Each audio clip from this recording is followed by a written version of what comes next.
Okay na. Baka daw kita ba? Mga handouts, pakitago. Ayun, ano ba? Balangkang ako naman din. Magaling basta daw. Layunin. Basta may nabalang kasi. Gamitan. Sangka. Gamitan ng sangka. Wow.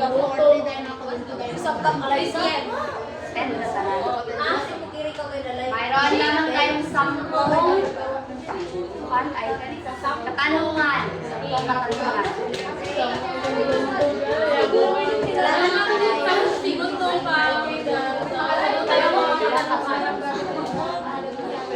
Wala pa yung question.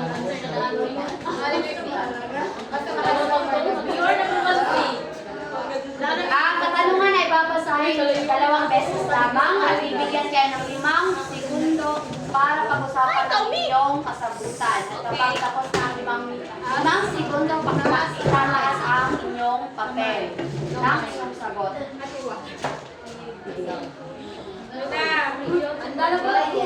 Unang tanong.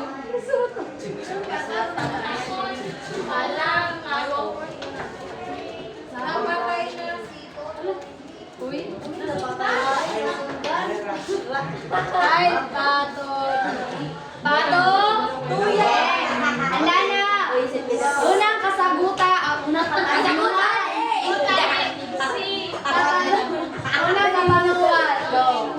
Unang katanungan, ang patlang ay sangay ng karunungang nauuko sa paglikha ng maliliit na bagay at magagandang kaganapan. Ulitin ko ang tanong, ang patlang ay ang sangay ng karunungang nauuko sa paglikha ng maliliit na bagay at magagandang kaganapan. A. Agham. B. Sining. C. Pagtuturo. D. Strategiya. A. Agham. B. Sining. C. Pagtuturo. D. Strategiya. Balik ko no. Dalawang kasagutan na sa Choices. Kaduwa na sa question. Basta ba, Jude? Ay, patanong siya. Answer kay matematika. Ang patlang ay sangay ng karunungang nauuko sa paglikha ng maliliit na bagay at magandang kaganapan. A. Agham. B. Sining. C. Pagtuturo. D. Strategiya. Ang patlang ay sangay ng karunungang nauuko sa Una, 4, 3, 2, 1,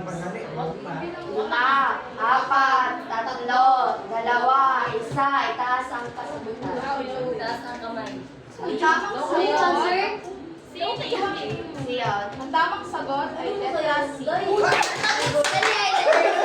Pagtuturo. Joy, ano na po? Ayaw pag i-double ang letter. Ikaw Ah. na lang, Angela. May base na pala yung mga limited.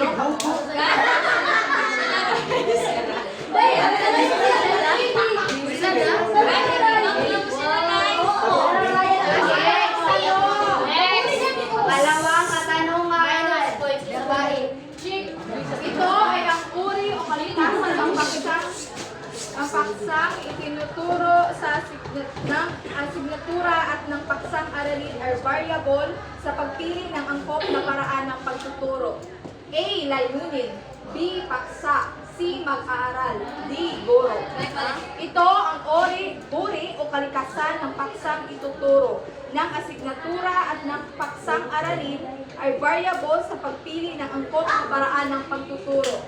A. Layunin. B. Paksa. C. Mag-aaral. D. Guro.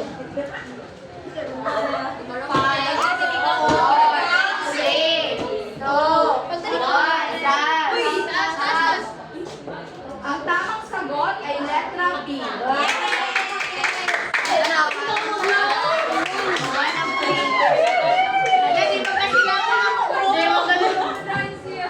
Pangatlong katanungan. Dalawang items. 10. Pangatlong katanungan, makinig kayo. Siya ang magsasagawa ng pipiliing paraan ng pagtuturo. Siya ang magsasagawa ng pipiliing paraan ng pagtuturo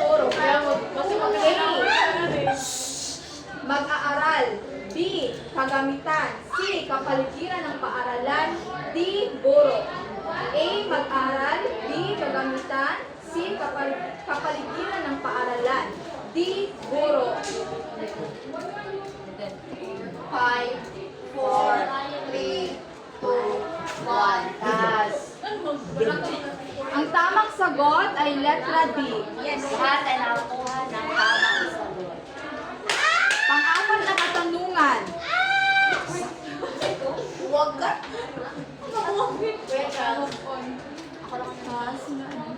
Sige. Sila ay mahalagang variable sa pagpili ng pamaraang gagamitin. Dahil ang kanilang mahalagang salik ang kanilang kakayahan, kawilihan, karanasan at pangangailangan. A. Guro. B. Kagamitan. C. Mag-aaral. D. Paksa. Sila ay mahalagang Sila ay mahalagang variable sa pagpili ng pamaraang gagamitin. Mahalagang salik ang kanilang kakayahan, kawilihan, karanasan at mga pangangailangan. A. Guro. B. Kagamitan. C. Mag-aaral. D. Paksa.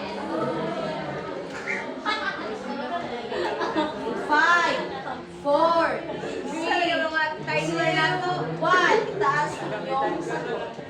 Ang tamang sagot ay letra C.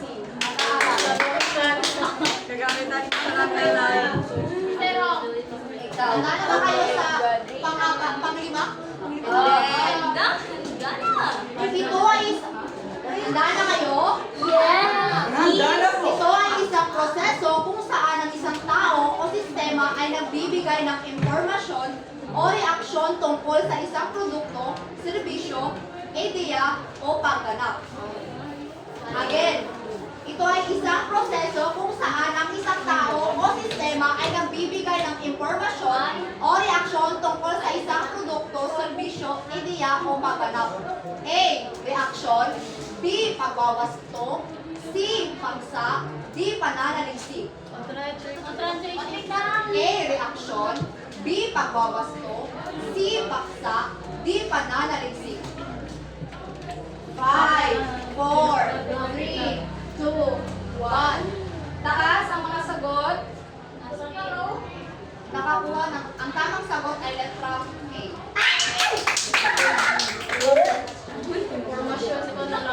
Beho.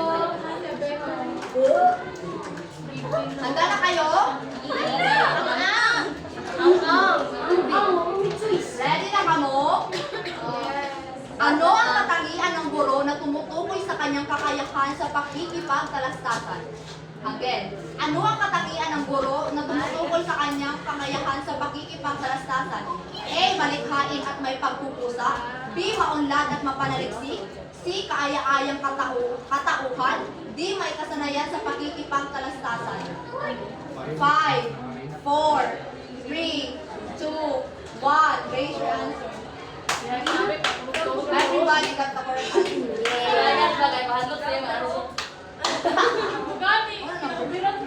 Oo, kay Habib Pinaro, kay Jamak-Jamak. Number 7. Kapito. Pang-pito. Ito ay isang proseso ng paggawa ng mga pagbabago o pag-aayos upang maging tama o wasto ang isang bagay. Ulit, ito ay isang proseso sa paggawa ng mga pagbabago o pag-aayos upang maging tama o wasto ang isang bagay. A. Reaksyon. B. Pagwawasto. C. Pananaliksik. D. Paksa. Ulit, A. Reaksyon. B. Pagwawasto. C. Pananaliksik. D. Paksa. 5, 4, 3, 2, 1. Raise your hand. Raise. Tama ang mga sagot. What number?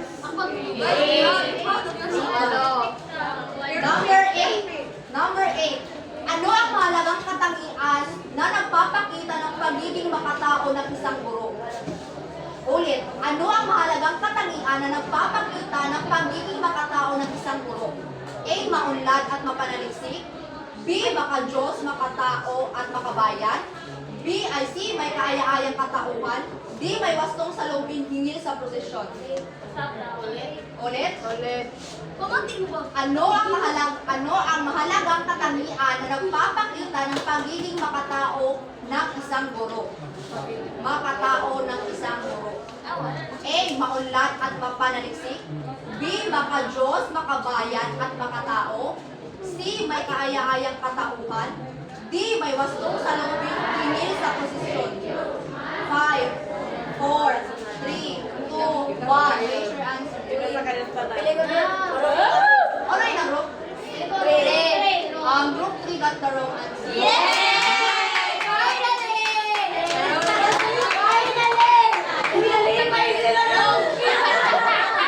So gapo mo.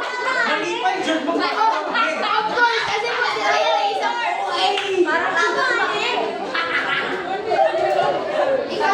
Ikasyam.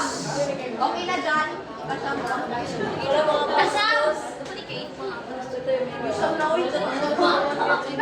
Handa ba kayo sa ikasyam na katanungan? No choice. Anong katangian ang nagpapakita ng tamang pananaw at dedikasyon ng guro?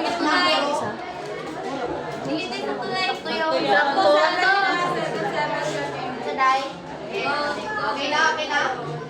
Anong katangian ang nagpapakita ng tamang pananaw at dedikasyon ng guro sa posisyon? Again, anong katangian ang nagpapakita ng tamang pananaw at dedikasyon ng guro sa posisyon? Posisyon. A, maunlad at mapanaliksik. B, malikhain at may pagkukusa. C, may wastong salubin hingil sa propesyon. D, makadiyos, makabayan at makatao. Again, letter naman. A, maunlad at mapanaliksik. B, malikhain at may pagkukusa. C, wastong salubin hingil sa propesyon. Letter D, makadiyos, makabayan at makatao. 5, 4, 3, 2, 1. Everybody got the correct answer.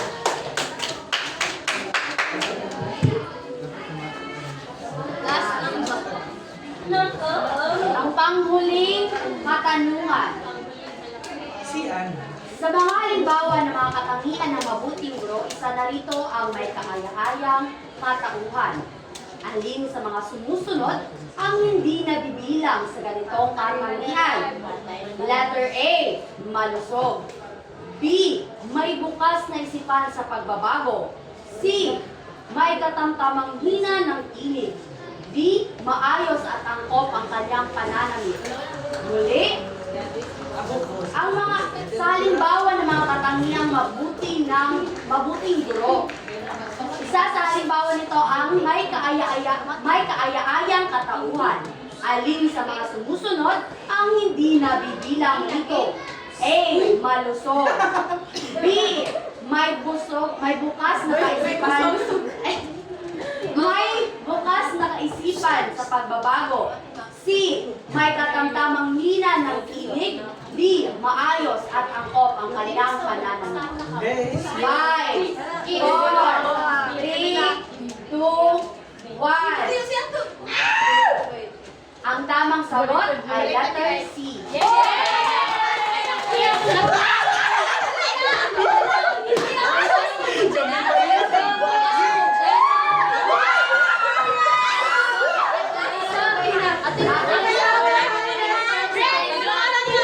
Ang nakuha ng malaking pandas